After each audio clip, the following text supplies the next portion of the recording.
দেখাত ৰাজকন্যাৰ দৰে যদিওবা তাই কোনো ৰজা-ৰাণীৰ কন্যা নহয়, তাই এখন সৰু গাঁৱৰ জীয়ৰী, নাম ধৰিত্ৰী। সেইখন গাঁৱৰ এটি সৰু পূজা ঘৰতে ডাঙৰ দীঘল হোৱা ধৰিত্ৰীৰ মুখত সদায় দেখা পোৱা যায় মিঠা হাঁহি।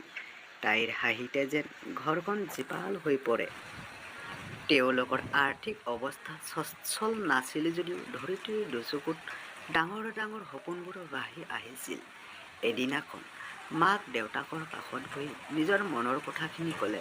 মা আৰু দেউতা, দুয়োকে কৈ থলো, মই স্কুলীয়া শিক্ষা শেষ কৰি ইঞ্জিনিয়াৰিং কলেজত নাম লগাম। জীয়েকৰ কথা শুনি মাক আৰু দেউতাকে ক'লে, ধৰিত্ৰী, আমি তহঁত দুটাক যেনে তেনে খুৱাই আছো। তোমাক যেনে তেনে মেট্ৰিক পৰীক্ষালৈকে পঢ়াৰ সুবিধা কৰি দিবলৈ সক্ষম হ'লো। আগলৈ আৰু নোৱাৰিম চাগে। তোৰ ভাইটো 7ত আছে, তাকতো অলপ হ'লেও পঢ়াব লাগিব। আমি ভাবিছো মেট্ৰিক পাছ কৰাৰ পিছত তোমাক বিয়া দিম। যোৱা বছৰে লাট গাঁওবুঢ়াৰ ল'ৰাটোৰ কাৰণে চাবলৈ আহিছিল। মইহে ৰৈ দিলো মেট্ৰিকৰ কাৰণে। ল'ৰা BA পাছ কৰা। তই চিনি পোৱা চাগে। পইচা কেইটামান গোটাই থৈছো তোমাৰ বিয়াৰ বাবে। তোমাৰ বিয়াখন হৈ গ'লে অন্তত আমাৰ চিন্তা অলপ কমিব। সৰুৰে পৰা ইঞ্জিন আৰু টেকনিকেলৰ প্ৰতি ৰাপ থকা মিঠা হাঁহিৰে ছোৱালীজনীৰ মুখত ক'লা পৰি গ'ল। সৰুৰে পৰাই তাই ঘৰৰ ৰেডিঅ', ফেন আদি সামগ্ৰীবোৰ খুলি মেলি আকৌ ঠিক কৰিছিল আৰু তাৰ পৰা শিকি লৈছিল। ধৰিত্ৰীৰ সপোন আছিল এদিন সফল ইঞ্জিনিয়াৰ হৈ নিজৰ ঘৰখনৰ লগতে নিজৰ সৰু গাঁওখন উন্নতিৰ পথত আগুৱাই নিবলৈ। কিন্তু বিয়াৰ কথা শুনি ক'লা পৰি যোৱা মুখেৰে অলপ সময় থমকি ৰয় আৰু খন্তেক সময় ভাবি চিন্তি ক'লে, দেউতা, মোৰ বিয়াৰ বাবে সাঁচি থোৱা টকাখিনি মোৰ পঢ়াৰ নামত খৰচ কৰা। মোৰ বিশ্বাস আছে মই এদিন ইঞ্জিনিয়াৰিং হ'মেই হ'ম। তাই দেউতাকৰ কথাত কোনোপধ্যে ৰাজি নহ'ল। জীয়েকৰ এনে কিছুমান কথাবোৰ শুনি মূৰে কপালে হাত দি মনে মনে থাকিব লগা হ'ল। তাই নিজ ইচ্ছামতে পঢ়িছে আৰু আজৰি সময়ত ক'ত ধান মিলৰ ইঞ্জিন ঠিক কৰিছে, ক'ত পানী মটৰ বহাইছে, এনেধৰণৰ কামৰ মাজত সময় কটাইছে। ইফালে গাঁওবুঢ়াৰ ল'ৰাটোৰ কাণত পৰিল, তাই যে তাৰ লগত বিয়া নহয়। ইঞ্জিনিয়াৰ হোৱাৰ পিছতহে বিয়াৰ কথা মনলৈ আনিম বুলি কোৱা কথাষাৰ গাঁৱৰ ইমূৰৰ পৰা সিমূৰলৈ বিয়পি পৰিল। আনকি গাঁওবুঢ়াৰ ল'ৰাটোৰ কাণতো পৰিল।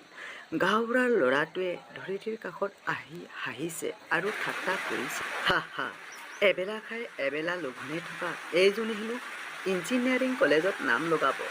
তাতো গৈ তই মোৰ লগত বিয়াত বহা। তোৰ সপোনবোৰ চব পূৰণ কৰি দিম। য'তে বাগৰ হয় ততে ৰাতি হয়। কথাষাৰ ধৰিত্ৰীৰ লগত মিলি গৈছে। গাঁওবুঢ়াৰ ল'ৰাটোক ধৰিত্ৰীয়ে আগৰ পৰাই দেখিব নোৱাৰে। তাৰ স্বভাৱ চৰিত্ৰ বেলেগ ধৰণৰ। কিমানজনীক প্ৰেমত পেলাই ঠগিছে সেইটো ধৰিত্ৰীয়ে ভালকৈ বুজি পায়। কোনো কাৰণতেই তাৰ লগত বিয়াত নহয়। সেইটো মাক দেউতাক ধৰিত্ৰীয়ে ভালকৈ বুজাই দিছে। কিন্তু প্ৰায়ভাগ সময়তে তাক লগ পায়। লগ পালেই হ'ল। দিনক দিনে বেছিকৈ বিয়া শব্দৰে ঠাট্টা কৰিবলৈ আৰম্ভ কৰিলে। আনকি গাঁৱৰ মানুহেও ধৰিত্ৰীক ধেমালি কৰিবলৈ ধৰিলে ইঞ্জিনিয়াৰ পঢ়াক লৈ, তেওঁলোকৰ আৰ্থিক অৱস্থা দেখি। কিন্তু ধৰিত্ৰীয়ে মৌন হৈ লক্ষ্য আস্থানকে দেখিছে। কিন্তু ধৰিত্ৰীয়ে মানুহৰ নকাৰাত্মক কথাৰ ওপৰত গুৰুত্ব নিদি নিজৰ লক্ষ্য আস্থানলৈ আগুৱাই গৈছিল। অৱশ্যে গাঁৱৰ দুই এজনে ধৰিত্ৰীক প্ৰশংসা আৰু সাহস দিছিল তাইৰ কষ্ট আৰু সমৰ্পণ দেখি। তাই দিনত স্কুল গৈছিল আৰু ৰাতি 10টালৈকে মানুহৰ ঘৰত বন কৰা ছোৱালী হিচাপে কাম কৰিছিল। ধৰিত্ৰীৰ মনৰ একাগ্ৰতা বুজি পায় মাক দেউতাক আৰু ভায়েকেও সাহস দিলে আৰু এটা সময়ত এখন প্ৰতিষ্ঠিত ইঞ্জিনিয়াৰিং কলেজত নামভৰ্তি কৰিবলৈ পালে।